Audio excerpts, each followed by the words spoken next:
To start off, this video will be based on a list Blizzard put out in Vanilla WoW that showed the stats of the 20 most dangerous NPCs based on player kill count. This video will be using that list exclusively for its rankings, so while there may be some mobs that the community collectively thought of as dangerous, like Murlocs or Hogger, if they don't appear on the list Blizzard put out, they won't be in this video. And at number 10, we have the Harvest Watcher. The Harvest Watcher was the 18th most dangerous mob, and I'll explain a little bit later on why I'm kind of skipping around the list a little bit, instead of starting off with number 10 or the number 20th on the list, because some of them can be kind of grouped together. Now, the Harvest Watcher was dangerous for a few reasons. First off, it had 2 times the normal aggro radius of other mobs. You could be running on the road, and if you were just slightly below the Harvest Watcher's level, it would start chasing you down. Now, I don't know for sure, but I think Harvest Watcher had one of the largest aggro radiuses of all low-level mobs in the game. Whether this was due to a bug or something that just machine-type monsters could do, it's not really known. But also, it was a machine-type mob, so it was immune to a lot of things, including most CCs and poisons and bleeds, which made it particularly deadly because lots of low-level players had probably never run into a monster who was immune to some of their abilities before. Which goes into probably the third reason why it was one of the most dangerous mobs. And that's because it was in one of the zones that you go to directly after the starting zone, in Westfall. Westfall is the first zone Human Alliance players would go to, which means they were all pretty low level, around levels 10 to 15. And back in Vanilla WoW, Alliance was the most popular faction by far, and humans were the most popular race to play. It wasn't until the Burning Crusade introduced Blood Elves that the populations kind of evened out. But with the most popular race on the most popular faction going into their first zone with hard monsters, it's no reason why the Harvest Watcher killed so many low-level players, especially with its double aggro radius and its immunity to certain abilities. And at number 9 we have the Gadgetzan Bruiser, who was the 17th most dangerous mob on Blizzard's list. The Bruisers were the bodyguards for the high-level neutral city Gadgetzan, so they attacked both factions.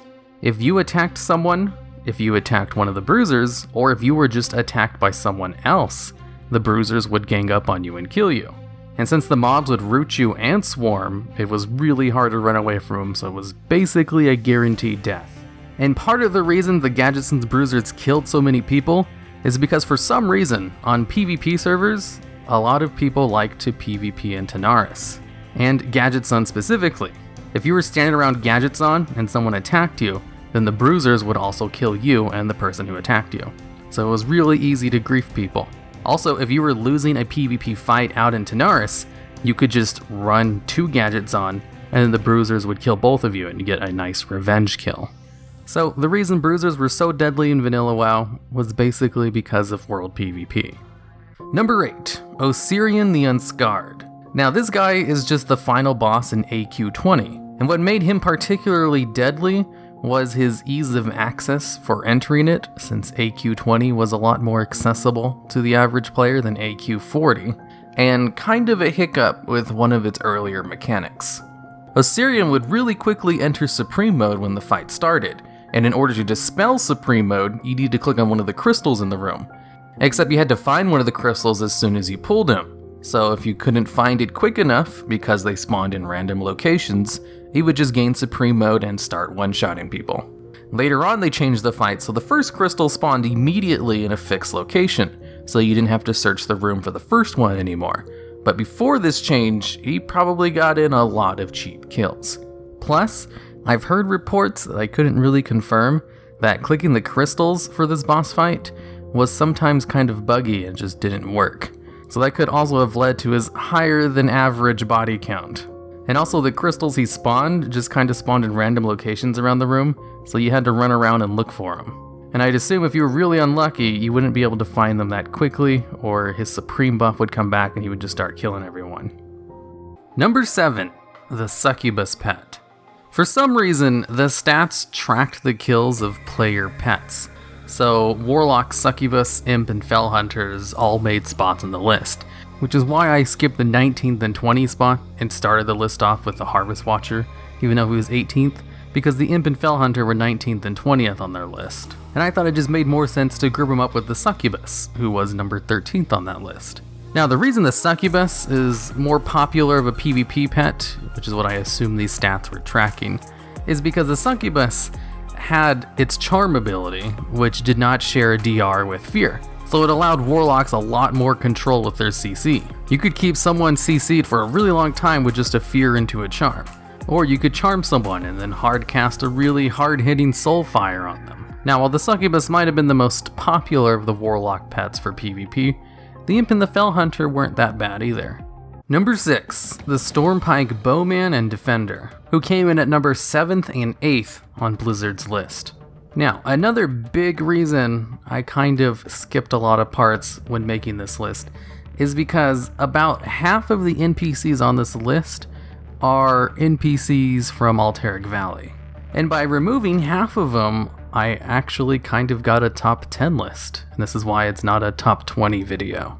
Now, the Bowman and Defender are the only two AV NPCs on this list that are kind of just like normal mobs. They're not super special ones, like I'll talk about in a little bit. But what made the Bowman and Defender so deadly, mainly the Bowmen, is these were the NPCs who guarded the towers in Alterac Valley.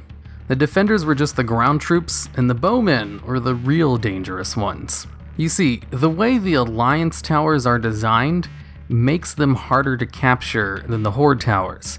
And part of the reason they were harder to capture was because they were more open-ended. And the Stormpike Bowmen were positioned in a way where they could shoot you from the road as you ran up to the tower, and while you're running up the stairs of the tower, and while you were trying to capture the flag for the tower. Whereas on the Horde side, once you got inside the tower and started capturing the flag, if you positioned yourself correctly, the Bowmen couldn't shoot you anymore. So the Alliance ones were just a lot more dangerous than the Horde ones. And that's just part of the Alliance geographical advantage in Alterac Valley. Also, the choke point to get into the Alliance home base is across a bridge. And the bridge has two towers right next to it, both filled with Stormpike Bowmen, who had an absolutely incredibly long range back in the day, where they could shoot you from the towers on the bridge about 100 yards away just because they had such an incredibly long attack range. And since this was a really good choke point for the Alliance to keep the Horde out of their base, the Bowmen got a lot of cheap kills in, whereas the Horde equivalent didn't really have a choke point like this at all. In their home base anyway, their choke point was at a graveyard that didn't have any Bowmen anywhere near it. Now, the Stormpike Bowmen having such a high spot at number 7 on the list kind of makes sense, because they could just snipe people down from the bridge. I was kind of surprised that the Defenders, the melee ground unit, made number 8 on the list, but that probably could be because of the Alliance advantages in that battleground. Number 5, the Defias Pillagers. The Defias Pillagers were 5th on Blizzard's list, and the Defias Trappers were number 9, which I'll just group up here since they're both Defias mobs. Although, the Defias Pillagers were way more deadly than the Trappers. The Trappers were also in Westfall and just kind of lower level mobs that were really packed close together. And what made them unique was not only were they packed close together and they could just completely destroy you if you pulled more than once, but they also rooted you, which made them a lot harder to run away from. In addition to this, the Defias Trappers also dropped a rare item called the Large Rope Net. This item, which worked in PvP, would root a target for 10 seconds and could be used on any character that had it.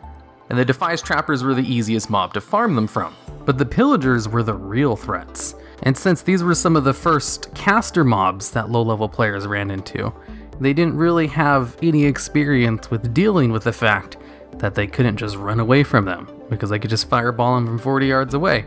Or also the fact that if they accidentally pulled another one, they could just attack him from ranged.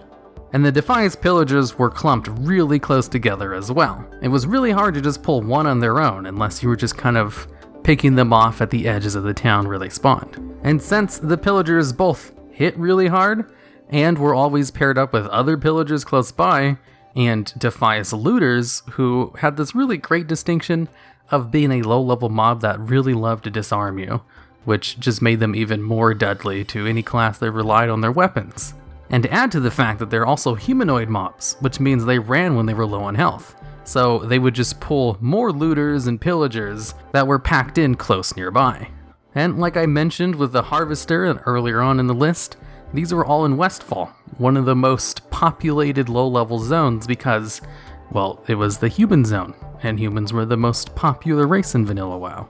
All of these factors just kind of combined together to make an amalgamation of one of the most deadly low-level mobs in the game that actually beats out most raid bosses when it comes to player kills.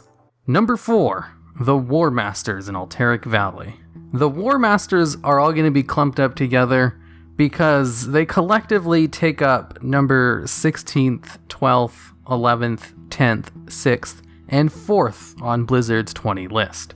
And one of the big reasons I decided to reorder the list to kind of clump them together.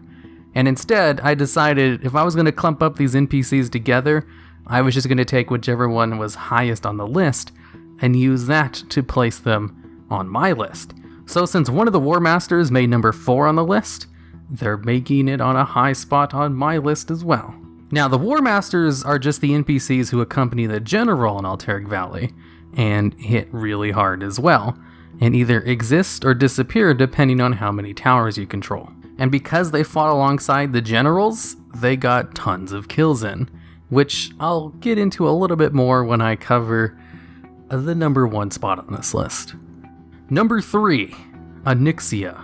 Onyxia was also number 3 on Blizzard's list. Now, Onyxia is one of the first raid bosses available to players in Vanilla WoW, and also one of the first that is just like the only boss of its raid. In fact, I'm pretty sure Onyxia is the first single boss raid in the game. And because Onyxia was the first single boss raid, the first dragon boss, it was done by pretty much every player who ever raided in Vanilla WoW. And because of this, and the fact that Onyxia was kind of a hard boss fight, it raked up probably the most amount of kills out of any of the raid bosses in Vanilla. Maybe, until we get to number 2 spot on this list. Number 2, Valles Drawers the Corrupt, who was also number 2 on Blizzard's list. Valles Drawers is the second boss in the Blackwing lair, and is the reason Blizzard made early bosses in raids a little bit easier than all the other bosses in the raid, because Valles Drawers was also more commonly known as Valles Drawers the Guildbreaker. Being the second boss in the raid, it was an incredibly hard boss to take down. In fact, one of the hardest bosses in the game, like ever. And because it was the second boss in the raid, it was somewhat easy to get to, which means a lot of people got to see the fight, and tons of people got to die to it. Especially since one of the mechanics of the fight basically just made sure you were going to die no matter what. Valles Drawers raked up the highest body count of all of the bosses from when this list was made anyway. I think this list that I'm getting all this information from came like somewhere towards the middle of Vanilla WoW or something. So it's not really the most accurate thing in the world. So if you've ever wondered why modern raids have the very same mechanic of the early bosses being easier than the final bosses, it's because of Valles Drawers. Before then, all of the bosses in the raid were kind of difficult. Kind of like equally difficult. And it was kind of unreasonable for one of the harder bosses to be at the beginning of the raid, because then you couldn't really farm the raid for gear in order to down it. And that's why they moved all of the harder bosses towards the end. And number 1, Drek Thar, the Horde General in Alterac Valley. Now, with half of the NPCs on this list being NPCs from Alterac Valley, it shouldn't come as too much of a surprise as one of the generals was the number 1 spot. Of course, the Alliance General, Vandar, also did make the list. He was number 15th on Blizzard's list. I just didn't include him because I thought I would just mention him here with Drek Thar, who was number 1. Now, the reason Drek Thar was so much more deadly than the Alliance General was because Alterac Valley kind of favored the Alliance a little bit more than it did the Horde. And because the Alliance kind of outnumbered the Horde a little bit when it came to population size, until the Burning Crusade kind of evened it out with the Blood Elves being added. And because both the Battleground favored the Alliance a little bit more than it did the Horde, and because the Alliance had a larger population, they got to make it to the enemy general more often, and therefore die to him a lot more. And since the hardest NPC in Alterac Valley was the enemy general, since that's what you needed to kill in order to win the battleground, and in vanilla WoW there wasn't a reinforcements mechanic, so you could just keep wiping and wiping to the general as much as you wanted, it's no surprise that it raked up the most amount of kills out of all the other NPCs. And it also makes sense why 6 of the other spots in this list were just the War Masters who accompanied their generals, because there was so much killing going on in those general rooms. Alright, and that's the end of the list. Now, I talked about Alterac Valley a lot in this video, and I was kind of just saying some controversial things as if they were fact, but I've already made a video on vanilla Alterac Valley which goes into a lot more detail about exactly why the Alliance had a slight advantage over the Horde. So if you're really curious, I'd recommend you watch the video, and I'll have it linked at the end of this one. Now, about this remake. This video will be the first in a series where I'll go back and remake choice videos, and even update them with new info. I plan on doing the top 10 hardest raid bosses as well, but if you have suggestions for some of my old videos you'd like to see me do an update to, just let me know. The reason I chose to do this video first was because the original one was just so bad, and the order I chose in that list was just kind of random, which made no sense for the kind of data I had to work off of. So I've always wanted to remake it. If you want to see the original video I made on this topic, I'll link it at the end of this so you can see for yourself why this video needed to be remade, because the original one is just so garbage.